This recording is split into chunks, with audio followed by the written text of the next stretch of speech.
भी सवाल कर लूं, राजेश चौधरी जी जो कि बीजेपी से एमएलए हैं, यहाँ पर ये कहा जा रहा है, मुमताज आलम रिजवी कह रहे हैं जो धर्म को लेकर बार बार इस तरीके का माहौल बनाता है नर्क का रास्ता वो पाए। देखिए बीजेपी के हाथ में तो लॉ एंड ऑर्डर है, तो आखिर क्यों बार बार दूसरे के ऊपर निशाना साधा जाता है? आप लॉ एंड ऑर्डर मेंटेन करिए, कोई दिक्कत ही नहीं होगी, कोई नफरती साजिशें रचने का मकसद अपना ही नहीं पाएगा।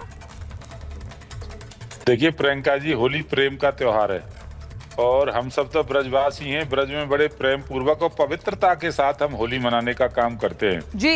और होली तो अपनों का त्योहार है। होली हमारा विशुद्ध रूप से धार्मिक त्योहार है। हम अपने कान्हा के साथ होली खेलते हैं, राधा मैया के साथ होली खेलते हैं। ऐसे में कहीं कोई विधर्मी आकर के हमारे त्योहार पर अपवित्रता फैलाने का काम करेगा तो मुझे लगता है संत महात्मा से आपका इशारा किस तरफ है? क्यों डर लग रहा है? हमारा त्योहार है, प्रेम। कौन है ये विधर्मी जो होली में आकर खलल डालेंगे? आप बताइए विधायक साहब। कोई विधर्मी होली में आके खलल डाले ये ब्रजवासी कभी स्वीकार नहीं कर सकते, किसी भी हाल में स्वीकार योग्य नहीं होगा। ये तो हमारा त्योहार है ना जी, जिसको मनानी वो टीका लगाइए आकर के, वो चोटी बढ़ाइए, हिंदू धर्म ग्रहण करिए, आइए। और जिनका आप यहाँ प्रवचन सुना रही हैं सबका और बयान दिखा रही थी, मैं कह रहा हूँ उन लोगों को यदि आपको इतना ही प्रेम है इस धर्म से तो आकर के मंदिर में आरती उतारिए, हम आपको शामिल करते हैं, आप हिंदू बन जाइए, कौन मना कर रहा है? आपका इस्लाम 1 मिनट में खतरे में आ जाता है। सलमान खान के घर में गणेश पूजा होती है तो इस्लाम खतरे में आ जाता है, फतवा जारी हो जाता है। कोई महिला सिंदूर लगा देती है तो इस्लाम खतरे में आ जाता है। किसी भी प्रकार के हिंदू आयोजन में कोई महिला आकर के शामिल होती है तो बवाल कर देते हैं कठमुल्ले पूरे देश के। अरे हम अपना त्योहार पवित्रता के साथ मनाने दीजिए। महाराज जी जो कह रहे थे बिल्कुल ठीक बात है। कहीं ये झूठा खिलाओगे, कहीं बाथरूम करोगे, कहीं अपवित्रता फैलाओगे। अरे आपको जो अपना संस्कृति है वो मुबारक हो, हमें तो हमारी पवित्रता को आप खराब। देखिए तारिक खान, आप राजेश चौधरी जी को सुन रहे थे, अब जरा ये बताइए समाजवादी पार्टी का क्या स्टैंड है? देखिए जब सनातनियों का त्योहार आया है, चाहे हम रामनवमी की यात्रा की बात करें, कावड़ यात्रा की बात करें, या कितनी ही यात्राएं देख लीजिए, या तो पत्थर फेंके जाते हैं या फिर थूक जिहाद के आरोप लगते हैं, लव जिहाद के आरोप लगते हैं। अब ये कहा जा रहा है कि होली में मत आइए, विधर्मियों मत आइए, सनातन विरोधी मत आइए, यहां पर आप लव जिहाद फैलाएंगे। एक तरफ रहिए, आपका क्या स्टैंड है? क्योंकि समाजवादी पार्टी बार बार अपने वोट बैंक को साधने का प्रयास करती है, आरोप लगते तुष्टीकरण की राजनीति के, इस पर अब आपका क्या स्टैंड है? ठीक है, क्या इस पे योगी सरकार का क्या जवाब था? क्या योगी सरकार ने बैन किया? ये तो डिमांड थी ना, योगी सरकार ने क्यों नहीं बैन किया? क्यों नहीं बैन किया? आपको पता है क्यों नहीं बैन किया? क्योंकि संविधान इसकी इजाजत। धर्म को सरकार चलाती है क्या? आप जब किसी धर्म को सरकार चलाती है क्या? बीच में देखिए मैम, ये ऐसे मक्का मदीना में किसी हिंदू को जाने देते हैं क्या? अरे चुपिए आप भैया, बोल लेने दीजिए, अभी बोलिएगा। यूपी उत्तर हिंदुस्तान में हम रहते हैं, मक्का मदीना में नहीं रहते हैं। अगर मक्का मदीना में सवाल करना है तो मोदी से कहिए, हर रोज हर महीने मिलते हैं वहां के राजा से, उनसे सवाल करना। धर्म का काम सरकार। अरे भाई चुप होकर सुनिए। मंदिर चलाना सरकार का काम है क्या? आरती करना सरकार का काम है क्या? ऐसे करना है आप ब्रज में आकर के संस्कृति थोपना सरकार का काम है क्या? क्या तरीका है? हमको पता है कैसे जीना है। अरे तारिक खान, एक सवाल है मेरा, तारिक खान एक सवाल है मेरा, सनातन आस्था से खिलवाड़ कब तक चलेगा और इसको लेकर समाजवादी पार्टी सामने क्यों नहीं आती है, सनातनियों के पक्ष में क्यों नहीं बोलती है? सीधा सवाल, इसका जवाब दीजिए ना। मैम एक अगर ये डिमांड उठ रही है तो उस पे भाजपा का क्या स्टैंड है? ये क्यों नहीं बैन कर देते हैं? सरकारी आदेश क्यों बैन कर देते हैं? फिर भाजपा का स्टैंड बता तो रहे, किसको बैन कर रहे हैं? चुपिए भाई, विधायक साहब एक सेकंड सुन लीजिए, पूरी बात सुनिए। क्या सुन लीजिए एक सेकंड, राजेश चौधरी जी चुप रहिए एकदम, जरा सुन लीजिए समाजवादी पार्टी को भी। एक सेकंड बोलिए, क्या एडवांटेज है क्या बीजेपी कोई एडवांटेज नहीं को बोलना है? बोलिए तारिक खान। इनको म्यूट कराइए, पहले सुनिए मेरी बात है। जब आपने कांवड़ यात्रा पे बैन लगाया, सुप्रीम कोर्ट ने उसको खारिज कर दिया। हम कह रहे हैं यूपी सरकार का स्टैंड क्या है? क्यों नहीं सरकार बैन लगा देती है? क्यों? इसलिए नहीं लगाती है क्योंकि संवैधानिक बाध्यता है, और जो मांग कर रहे हैं साधु संत वो सरकारी से तो कर रहे हैं। अब ये देखिए, ये बाराबंकी में होली खेली जाती है, जो वहां पर वारिस अली शाह की मजार है, खेली जाती है। आपको नहीं पता? मैं बगल के डिस्ट्रिक्ट में रहता हूं। बैन करा दीजिए, बंद करा दीजिए। वहां पे बैन कराने की तो मांग की जा रही है, ये कहा जा रहा है। आचार्य विक्रमादित्य भी हंस रहे हैं। आपकी बात को सुनकर हंस रहे हैं। जाती है। अरे भाई तो कभी आप सरकार का खुलकर नहीं स्टैंड बोलेंगे। समाजवादी पार्टी हमेशा तुष्टीकरण की राजनीति करती है और पल्ला झाड़ने की आचार्य विक्रमादित्य। देखिए सुनिए साहब एक बात, भाई साहब एक बात सुनिए, जो आप भी इस्लाम से संबंध रखते हैं, क्या इस्लाम के अंदर मूर्ति पूजा, रंग खेलना जायज है? जायज है? बता दीजिए। आप जो कर रहे हैं, जो आप मजारों में जाकर कर रहे हैं अरब के अंदर, जहां से इस्लाम निकला, वहां कोई मजार होती है? ये हिंदुस्तानी करण में जो करा है, यहाँ बैठे हुए मौलाना है जो, अरे अरब में, अरब की बात करो ना, अरब में वास्तविक तौर पे समझ में, अरब का कौन सा इस्लाम के अंदर कोई मजहब के अंदर, अरे मोदी जी तो जा रहे हैं, बहुत अच्छा काम कर रहे हैं। दिक्कत तो आपकी है ना भाई साहब, कि जहां पर आप कहते हैं कि इस्लाम के अंदर, मुझे बताओ, अच्छा काफिर शब्द को गाली क्यों देते हो? काफिर को गाली क्यों देते हो? काफिर को मारने का हक किसने दिया?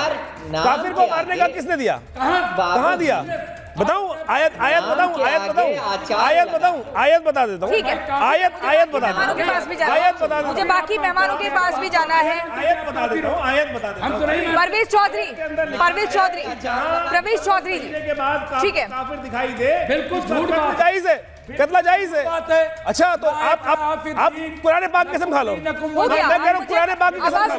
कुरान करना पड़ेगा, मुझे म्यूट करना पड़ेगा। प्रवेश चौधरी जी विश्व हिंदू परिषद से हमारे साथ जुड़ रहे हैं, सिर्फ प्रवेश चौधरी जी जवाब देंगे। प्रवेश चौधरी जी बार बार ये आरोप लग रहे हैं, अभी ओवैसी भी कह रहे हैं कि भावनाओं को भड़काने का काम किया जाता है, बांटने का काम किया जाता है, और ऐसे में दूरियां बढ़ाई जा रही हैं। क्यों इस तरह के आरोप लग रहे हैं? क्यों लग रहा है कि ऐसा बट रहे हैं लोग, समाज में दूरियां बढ़ रही हैं? किसको लग रहा है? ये हिंदू समाज कभी बांटने का काम नहीं करता। हिंदू समाज ने कभी बांटा नहीं है, और अगर बांटते तो हजारों साल से एक मुसलसल परंपरा चली आ रही है। हम अपना भाई मानते हैं इनको, हम इनको गलत नहीं कहते, लेकिन जब आप खाना खिलाएंगे तो हम बर्दाश्त करेंगे क्या? जब आप पेशाब करके हमको जूस पिलाएंगे, हम बर्दाश्त करेंगे क्या? जब आप हमारी बहन बेटियों को लव जिहाद के नाम पर फंसाएंगे और बलात्कार करेंगे, उनको हत्या करेंगे, तो क्या हिंदू चुप रहेगा? क्या नहीं चुप रहेगा। और इसलिए अगर संत समाज ये निर्णय लेता है कि इन जो कट्टरवादी है, यानी मुल्ला के इस्लाम के जो लोग हैं, अल्लाह का इस्लाम, मुल्ला का इस्लाम, दोनों में अंतर है। ये जो मुल्ला के इस्लाम के लोग हैं, अगर ये कट्टरता पैदा करने का काम करते हैं हमारे त्योहारों के अंदर, हमारी आस्थाओं के प्रतीकों के साथ, तो हम इनको क्यों उस पर प्रवेश देंगे?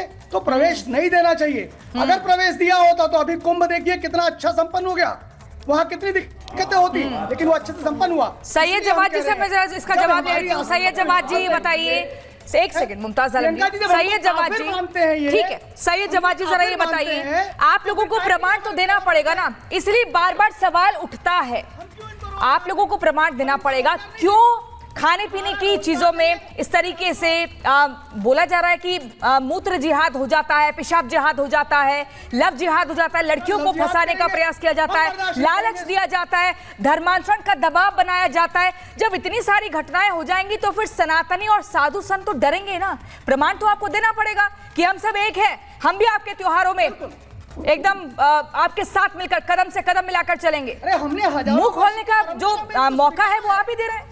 सैयद जवाब बोलेंगे, जवाब बोलेंगे। जी बहुत धन्यवाद। और आज सबको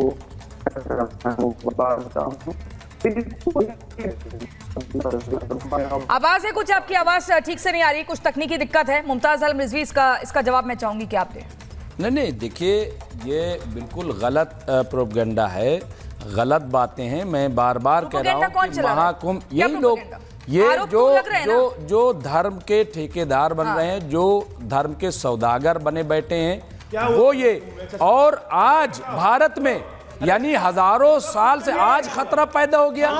आज यहाँ हिंदू धर्म का कहाँ से खतरा, कोई खतरा उतर नहीं पड़ता, धर्म से भिन्न नहीं हो सकता। गलत नहीं हुआ, वही तो मैं कह रहा हूँ, वही तो आक्षेप कर रहे हैं। पूरे देश को पता चलना चाहिए, सबूत दिया। अभी मैडम ने कहा मुसलमान दे, मुसलमानों ने मस्जिदें खोल दी, मुसलमानों ने इमाम बाड़े खोले, वहाँ यादगार हुसैनी इंटर कॉलेज खोला गया, वहाँ मुसलमानों के घरों में आप लोगों ने तो वहाँ ये कह दिया श्रद्धालु थे वो जमीन है, वो वक्फ बोर्ड की है, रेत। आपको पता है इलाहाबाद की आबादी कितनी है और वहाँ मुसलमान कितने हैं, आपको नहीं पता, नहीं पता। मैं वही कर रहने वाला हूँ। और आज आपको खतरा हो गया जब योगी और मोदी जैसी मजबूत सरकारें, तब आपका धर्म खतरे में पड़ गया। भाई बोल, अरे भाई डूब मरो, गंगा की रेत मरो, ऐसे में तो गंगा का पाठ, उसमें कह रहे हैं वक्फ बोर्ड की लैंड है, अपनी सरकार एक सेकंड क्या बात कर रहे हो? कोई गजब स्थिति है, मतलब गजब देखिए, स्थिति है। पहचान छिपा कर आप आते हैं। मुमताज आलम रिजवी, मुमताज अब देखिए अभी कुछ कहना चाह रहे हैं विश्व हिंदू परिषद से प्रवेश चौधरी जी कुछ कहना चाह रहे हैं, उसके बाद मैं बाकी मेहमानों के पास जाऊंगी। प्रवेश जी जल्दी से अपनी बात को पूरा कीजिए। प्रियंका जी, हम कह रहे हैं ये भाईचारा गंगा जमुनी सभ्यता के केवल हिंदू मानने वाला रह गया क्या? हाँ। इनकी भी जिम्मेदारी नहीं बनती क्या? हमने तो हजारों मुमताज आलम जी वर्ष अपनी बारी आपकी हो चुकी